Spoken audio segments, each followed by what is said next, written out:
पर हम लोगों ने कल जो है ये स्मॉल जी का परिकलन पढ़ा था कि गुरुत्वीय त्वरण का मान जो है हम किस तरीके से ज्ञात कर सकते हैं, जहां पर हमने कैपिटल जी का मान जो कि आपको याद कर लेना है, याद होना चाहिए हर बच्चे को 6.7 × 10⁻11 न्यूटन मीटर स्क्वायर किलोग्राम की पावर -2 होता है। पृथ्वी का द्रव्यमान m का मान कितना होता है 6 × 10⁻24, ठीक है। यहाँ पर किलोग्राम और त्रिज्या जो है r का मान जो यानी पृथ्वी की त्रिज्या है वो 6.4 × 10⁶ मीटर है, ठीक है। अब यहाँ पर इनको सभी को हम जो हमारे पास ये फार्मूला प्राप्त हुआ था स्मॉल जी बराबर कैपिटल जी m/d²। यहाँ d जो है एक तरीके से कहा जाए त्रिज्या है, और यहाँ पर त्रिज्या चूंकि कोई भी पिंड है और अगर हम दो पिंड दूर दूर नहीं है, पृथ्वी के पास ही है, अगर मान लीजिए कोई भी वस्तु है कोई भी तो वो हमेशा पृथ्वी के, क्योंकि पृथ्वी का आकर्षण बल लगता है तो पृथ्वी जो है उसको खींचे रहेगी, यानी अपनी ओर आकर्षित करेगी, तो पृथ्वी की सतह पर ही होगी, ठीक है। तो पृथ्वी की सतह पर ही होगी तो उसकी जो दूरी है दोनों पिंडों की या दोनों वस्तुओं की, पृथ्वी और उस वस्तु की दूरी जो है वो एकदम पास में, जैसे मान लीजिए पृथ्वी की सतह है, ठीक है। अब यहाँ सतह है और वस्तु भी इसी के ऊपर रखी है, तो उसके इन दोनों के बीच की जो दूरी होगी वो पृथ्वी की जो त्रिज्या है, ठीक, उसके बराबर होगी। तो यहाँ पर हमने d को क्या मान लिया है, r मान लिया है, और r का मान यानी पृथ्वी की त्रिज्या का मान हमने रखा है। मान निकाला, g का मान आया 9.8 मीटर सेकेंड की पावर -2, ठीक। तो यहाँ पर स्मॉल g का मान भी आप अच्छे से याद कर लीजिएगा, g का मान क्या होता है 9.8 मीटर सेकेंड की पावर -2। यहाँ पावर -2 को जो है हम चाहे तो बटे में लिख सकते हैं, मीटर/सेकेंड², ठीक है। यहाँ पर जो है गुरुत्वीय बल के प्रभाव में वस्तुओं की गति भी हमने पढ़ी कि हाँ चाहे वस्तु खोखली हो, ठोस हो, बड़ी हो, छोटी हो, सभी जो है वो एक ही दर से जो है वो नीचे की ओर गिरेंगी। अगर हवा को हटा दिया जाए, वैक्यूम हटा दिया जाए, किसी भी प्रकार का कोई घर्षण बल कार्य नहीं कर रहा, वो तो सभी वस्तुएं एक साथ जो है वो गिरेंगी, ठीक है। तो यहाँ पर जो है न्यूटन की गति के तीनों समीकरण हमने देखे। यहाँ पर जो त्वरण a है, a क्या है यहाँ पर त्वरण था, u प्रारंभिक वेग था, v अंतिम वेग था, t समय अंतराल में चली गई दूरी s थी। अब यहाँ पर जो त्वरण उत्पन्न हो रहा है उसको हम क्या लेके चलेंगे, क्योंकि पृथ्वी की बात हो रही है तो यहाँ पर स्मॉल g जो है गुरुत्वीय त्वरण लेके चलेंगे, जिसका मान हर जगह नियत है, नियत मतलब 9.8 है, फिक्स हो गया है वो, ठीक है। यहाँ पर हम लेके चलेंगे। तो यहाँ पर हमने जो 2 एग्जाम्पल पढ़े थे, यहाँ पर देखिए एक कार किसी कगार से गिरकर 0.5 सेकंड में धरती पर आ गिरती है। परिकलन में सरलता के लिए g का मान जो है, अब चूंकि g का मान हमको पता क्या है 9.8, लेकिन इसमें दिया है प्रश्न में कि 10 उसको मान के चला। 9.8 मतलब अगर हम उसको पॉइंट दशमलव का चिन्ह हटा दें तो उसको 10 ही पढ़ा जाएगा। तो इसमें लिया है कि g का मान 10 मीटर/सेकंड² लेकर के आप ज्ञात कीजिए। क्या ज्ञात करना है, धरती पर टकराते समय कार की चाल क्या थी और औसत चाल क्या है, और धरती से जो कगार है वो कितनी ऊंचाई पर है। तो यहाँ पर देखिए जो चीज़ें दी हुई हैं, सबसे पहले वो सारी चीज़ें हमको लिखनी है। t दिया हुआ है, समय दिया है 0.5 सेकंड, ठीक है। प्रारंभिक वेग, चूंकि यहाँ पर मान लीजिए कोई कगार है, मान लीजिए ये यहाँ पर जो है कार है, ठीक है। तो यहाँ पर कार जब गिर रही है तो गिरने के पहले वो वहाँ पर क्या थी, खड़ी थी या स्थिर थी, यानी उसकी प्रारंभिक जो है उसका प्रारंभिक वेग क्या था, 0। क्या था प्रारंभिक वेग, 0 था। समझ में आया सबको, क्योंकि वो स्थिर थी तो प्रारंभिक वेग हमने क्या लिया, 0, ठीक। g का मान दिया है, प्रश्न में दिया है क्या 10 मीटर/सेकंड की पावर -2, ठीक। अब यहाँ पर कार का जो है हमें त्वरण भी दिया हुआ है। अब गुरुत्वीय त्वरण जो है वही होगा कार का त्वरण, या g का मान दिया हुआ। अब चूंकि कार जो है नीचे की ओर गिर रही है, ऊपर नहीं जा रही है, तो हम इसका चिन्ह कौन सा लेके चलेंगे, पॉजिटिव, धनात्मक ना। हम लोगों ने कल पढ़ा था कि कब धनात्मक लेना है, कब ऋणात्मक लेना है। तो चूंकि नीचे की ओर सीधे आ रहा है, इसके कारण इसको चिन्ह क्या लेके चलेंगे, धनात्मक लेके चलेंगे। और यहाँ पर जो है चूंकि पहला जो है हमारा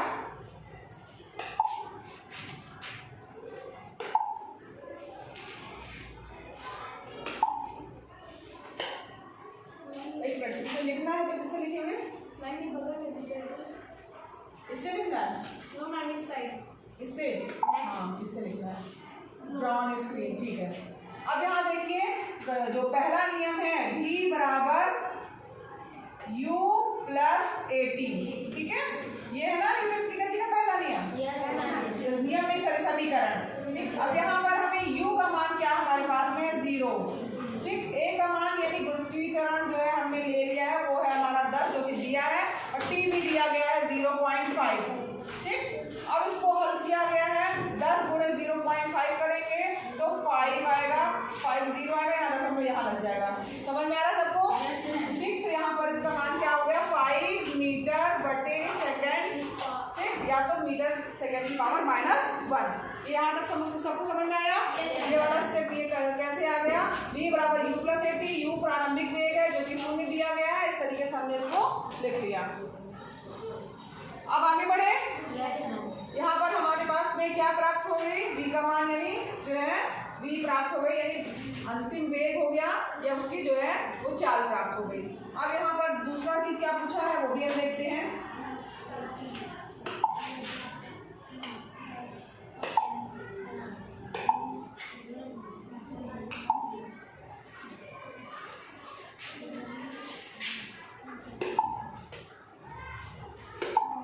अब यहाँ पर देखिए दूसरी चीज पूछी है औसत चाल। अब औसत चाल के लिए क्या करेंगे हम, जो उसका प्रारंभिक वेग था या प्रारंभिक जो चाल थी और अंतिम चाल को जोड़ करके उसका आधा कर देंगे तो औसत निकल आता है। तो हमने यही किया है u प्लस v/2।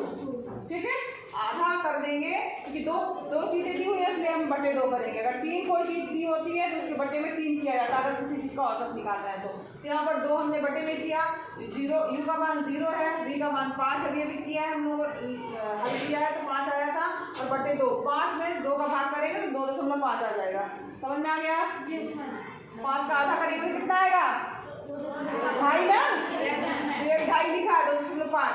अब यहाँ पर नेक्स्ट है तय की गई दूरी हमें ज्ञात करनी है। तो यहाँ पर तय की गई दूरी का समीकरण, दूरी ज्ञात करने के लिए हमारे पास समीकरण क्या है, s बराबर ut plus half AT square. ठीक है, ये समीकरण है s बराबर ut plus half AT square. अब यहाँ पर हम s बराबर जब u का मान हमारे पास दिया है प्रारंभिक वेग 0 तो ये वाला पद हमारा क्या हो जाएगा, 0 हो जाएगा। समझ में आ रहा सबको? समझ में आया? चलिए, अब यहाँ पर प्लस हाफ a की जगह हम क्या लिखेंगे, जो दिया है 10। ठीक है, 10 दिया है ना, प्रश्न में दिया हुआ है 10 मीटर बटे सेकंड स्क्वायर, और t जो है वो यहाँ पर t का मान भी दिया है 0.5। यहाँ पर हमने रख दिया मान, इसको हल करेंगे 1.25 मीटर हो गया जो कि हमारी तय की गई दूरी ज्ञात हो गई। समझ में आ गया? तय की गई दूरी s बराबर ut plus half AT square, ये वाला फार्मूला लेके चलेंगे। u यानी 0 है, t का मान हमारे पास में है 0.5 तो 0 का गुणा हो जाएगा उसके साथ में, तो क्या हो जाएगा, ये पूरा पद हमारा 0 हो जाएगा। s बराबर क्या आ जाएगा, हाफ a की वैल्यू 10 और t की वैल्यू 0.5 का होल स्क्वायर। ठीक है, अब यहाँ पर इसको हल करेंगे 1.5 मीटर आ गया। अब टकराते समय ये तीनों चीजें हमें पूछी थी प्रश्न में, उसका उत्तर आप अलग से लिख दीजिएगा। अतः धरती पर टकराते समय इसकी चाल इतनी होगी, 0.5 सेकंड के दौरान इसकी औसत चाल इतनी होगी, और धरती से कगार की ऊंचाई जो है जो कि चली गई दूरी है ना, वो आपकी इतनी 1.25 मीटर होगी। इस प्रश्न को हमने जब किया था इसमें चूंकि उल्टा फेंका जा रहा है ऊर्ध्वाधर दिशा में, तो यहाँ पर जो हम त्वरण लेके चलेंगे, एक जो लेके चलेंगे वो माइनस में आएगा, गुरुत्वीय त्वरण हमारा माइनस में होगा ना, तो यहाँ पर जो है इसमें -9.8 लेके चलना है। और यहाँ पर चूंकि जाने के बाद कोई वस्तु जो है उठाया जा रहा है तो उसका वेग है, हमने किसी वेग से फेंका उसको, अंतिम वेग उसका क्या होगा, 0 होगा, इसमें स्थिर होगी ना, जाकर के फिर वो नीचे आएगी। तो वही यहाँ पर हमने अंतिम वेग जो है यहाँ पर 0 हो जाएगा। तय की गई दूरी दिया हुआ है प्रश्न में, त्वरण हमने माइनस में ले लिया है, फार्मूला लगा दिया v² बराबर u² प्लस 2as जो कि न्यूटन की गति का तीसरा फार्मूला है, और मान रखने पर हमारे पास में u का मान आ गया 14 मीटर बटे सेकंड। ठीक, अब यहाँ पर v भी ज्ञात करना है तो v बराबर हो जाएगा u प्लस AT, फार्मूला है पहला नियम। ठीक है, सूत्र है पहला न्यूटन की गति का समीकरण है। यहाँ पर हमने u का मान रख दिया, a का मान हमें पता है -9.8 है, और t हमें जो है वो ज्ञात करना है। ठीक, तो t बराबर आ गया 1.43 सेकंड। ठीक, तो अब यहाँ पर उत्तर अलग से लिख दीजिएगा। अतः प्रारंभिक वेग इतना होगा और दिया गया समय इतना होगा। ठीक है, चलिए आगे बढ़ते हैं। जो है आज द्रव्यमान वाला पढ़ना था, तो अब यहाँ देखो द्रव्यमान क्या है, तो यहाँ पर देखिए पढ़ेंगे वो है आपका द्रव्यमान और